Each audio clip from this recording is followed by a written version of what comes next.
I don't get to sleep till after 3. I have a different, what is it, diurnal clock in me. I was late. I was late today when I saw you, didn't I? I was late today.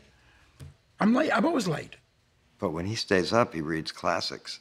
He is truly an intellectual, which astonishes people when they sit down and talk to him, because they're waiting for hey, my wife is so fat. When she sits around the house, she sits around the house.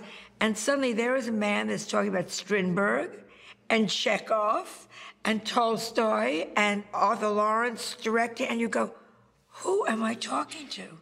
The 12 Chairs, it was written by 2 guys, Ilya Ilf and Evgeny Petrov, a Russian aristocrat by the name of Vorobyaninov. Now, because of the revolution, he's flattened out.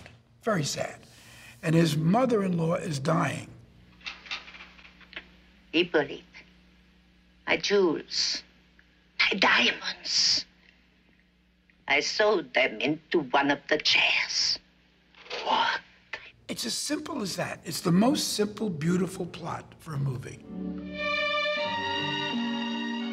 It's that wonderful, incredible mixture of history, heart, and bizarre comedy.